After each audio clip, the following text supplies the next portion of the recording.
I'd like to thank AIOS for selecting our instruction course, Dr. Mohit for having me in it, and my teachers at the Advanced Eye Center, my mentors who are part of this course, Professor Jagatram, Professor Pandav, and Dr. Raman. So I'm going to be talking on therapeutic vitrectomy in uveitis. The first report of lensectomy vitrectomy for a complicated cataract or something that we just saw with Dr. Raman came out in 1978. So unlike surgeries in other surgeries in uveitis, like we just heard about cataract and glaucoma, a period of quiescence may not be required for vitrectomy, as control of inflammation is one of the objectives of doing a vitrectomy in a lot of these cases, and also reducing the requirement for immunosuppressive therapy.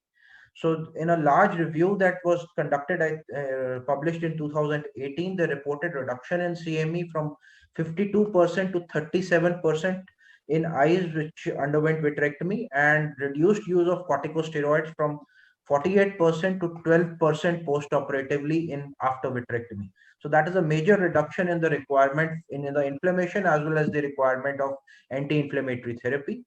And micro-incision vitrectomy has also greatly enhanced the role of vitrectomy and has increased our confidence into what all indications we might go in. These are two important review articles published, one from the US group and one from our center at PGI and the RP center in AIMS, which overview the role of vitrectomy in uveitis, if one would want to go through it. So I would be concentrating more on the videos as it's the video based course. And whenever we are doing vitrectomy in uveitis, it's going to, most of the cases, it's going to have a diagnostic as well as a therapeutic angle to it. I will be talking more on the therapeutic aspects of it. So there are four broad indications for which a therapeutic vitrectomy in uveitis might be needed. The most common of which will be endophthalmitis, which can be post-operative, endogenous, or traumatic. And then would be a media opacity like a complicated cataract. We just saw that video, vitreous membranes, or vitreous hemorrhage. Inflammation control is an upcoming indication and has become an important indication. Lens-induced uveitis, obviously, we used to do before also.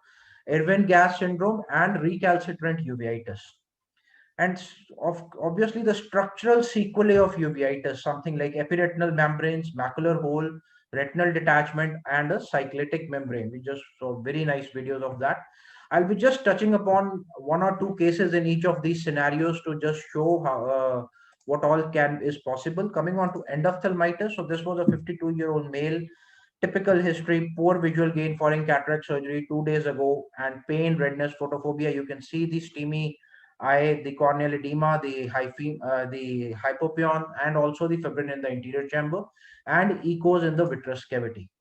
So we took this eye up for a primary vitrectomy, and a lot of these eyes, it's important to remember, since they are not operated recently, the large main ports need to be sutured before you start your infusion, because our infusion pressures of 30 or 35 will make these wounds to give away.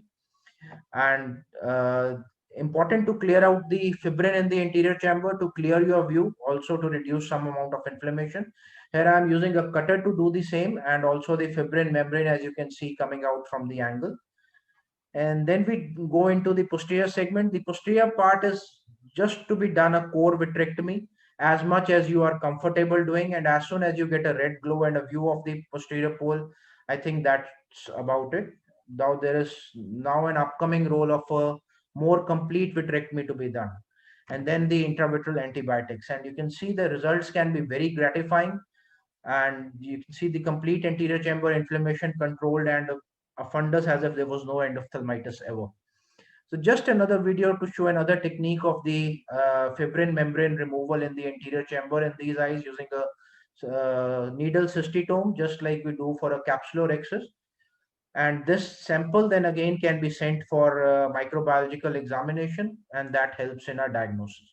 Another case of a 45-year-old diabetic man who presented with decrease of vision for the last 1 month, had fever, dysuria, and uncontrolled blood sugars. You can see this endogenous endophthalmitis picture. Right eye, the coming out right at the posterior pole in the fovea, and the left eye along the inferotemporal arcade, and another lesion right here. And the OCT showing the rain cloud sign of that thing erupting from the choroid and into the retina and the vitreous. So was urine culture was positive for Candida albicans, sensitive to the azole group and resistant to amphotericin. And the right eye was, both eyes were treated with intravitreal voriconazole and IV voriconazole. The right eye was responding well, the left eye not so much. So the left eye was taken up for vitrectomy. The other reason was this lesion being very close to the fovea. Scarring would have resulted in a traction on the fovea also. That was one of the concerns while deciding on a vitrectomy. After the course, the hyaloid detachment was kind of tricky. It was kind of stuck on over here. And then while detaching it over here, because the whole retinal involvement was there was a break also over this lesion. So the hyaloid was detached around that lesion all around, and then brought out and trimmed over the lesion. So since this retina was involved and the retina was already lifted, so that much part was cut out with the cutter. Of course, samples were sent from these lesions and closed so that they give the best yield. So to prevent that post-operative traction on the fovea, ILM was peeled from over the posterior pole after staining with BBG dye. And we could see that after peeling this ILM from over this lesion also, we could still get some more part of the lesion out with a soft tip cannula. And then a partial full fluid air exchange and SF6 tamponade was given due to the break along the inferotemporal arcade after doing a good laser around that lesion.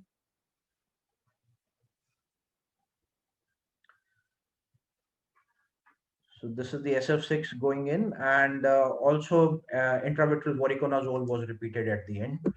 So this was post-operatively. This is a 10 days post-operatively. You can see this lesion has completely gone. The retina is attached, and even this lesion has started to scar with this. This is a scan passing vertically here, and somewhere around is the fovea, and we do not see any semblance of any traction for now, but we'll need a longer follow-up. The right eye had already scarred right at the fovea, so nothing extra could be done here. Coming to the second group of media opacities, I think this is a 7-month-old child. You can see the whitish reflex that the child came with. So we do see a lot of vitreous hemorrhage in these children less than 1 year of age. A lot of them vasculitic, come out positive for torch titers. Our direct correlation to the etiology is a little difficult to say. So you can see this hemorrhage, relatively easy surgery, but a media opacity in a 7-month-old child is very embryogenic and can't be left for long. And you can see this involved area right here with the vasculitis and the retinal pigmentation. Prophylactic scatter laser was done in that area to kind of prevent any further NVE forming and any further vitreous hemorrhage.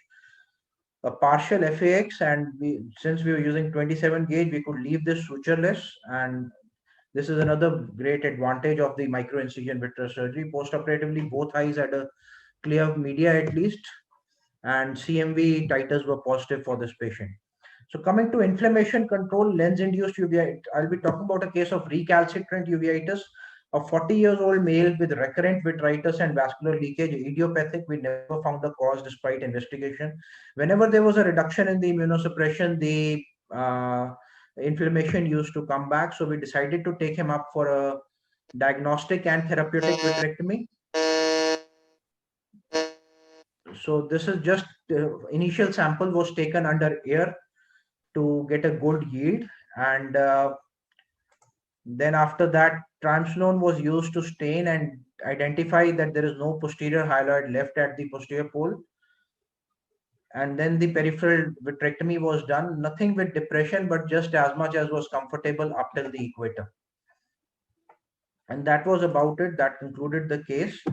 And post-operatively, this eye did very well. It was a hot eye when we went in, and this is about 2 weeks post-operative. There was complete remission of the inflammation and has been doing well for the past 2 months now.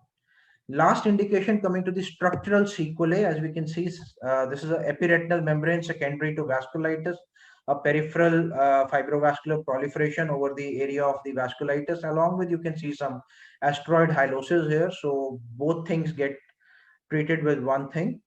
And after clearing out the vitreous, I think we can go to a higher magnification, lift out the Simar, just a second. Simar, just a second.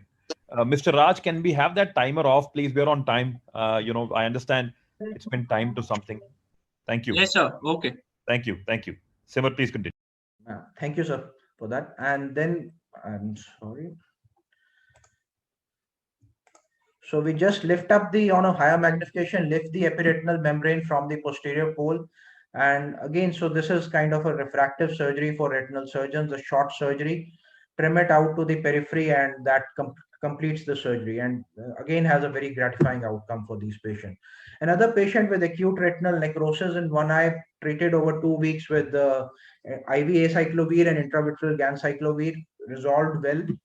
Came back after about a month later with again a sudden decrease of vision. There was a retinal detachment in the healthy retina, supposedly healthy retina, that was left.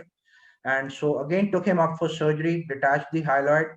You can see how the hyaloid came out as a sheet when we were just completing the core vitrectomy.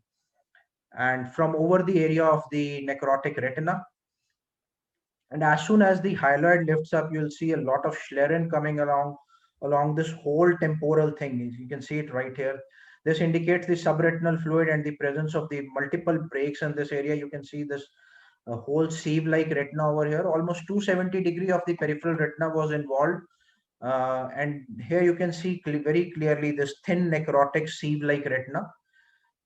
I preferred not to cut this retina, but ultimately, while removing all the membranes and everything, it was almost like a giant retinal tear over here. So again, triamcinolone to confirm the removal of the posterior hyaloid. There was none present, at least at the posterior pole. There was some pucker and the epiretinal membranes, which were removed with the help of a intraocular forceps. And you can see at the edge of the healthy and the unhealthy retina, these membranes, PVR membranes that had formed and were keeping the break pulled up. So they were all removed. And then practically this case was like a giant retinal tear, put in PFCL to flatten the posterior pole, and did a base shaving 360 degree. And after that, completed the PFCL fill, did laser at the edge of the healthy and the unhealthy retina 360 degree. And cryo to the flanges of the supposed giant retinal tear where they were anteriorly. And then a PFCL air exchange, and then the air was replaced with silicone oil subsequently. So again, the patient did well, had an attached retina post-operatively. So these were just some of the examples that I wanted to show. So in conclusion, vitrectomy has come up as an effective therapeutic option for both active uveitis as well as the sequelae of uveitis. The added diagnostic value of the sample obtained from the source is a boon, and advent of microincision vitreous surgery has made it safer and reduced the chances of post-operative complications. Thank you. Thank you once again to Dr. Mohit for having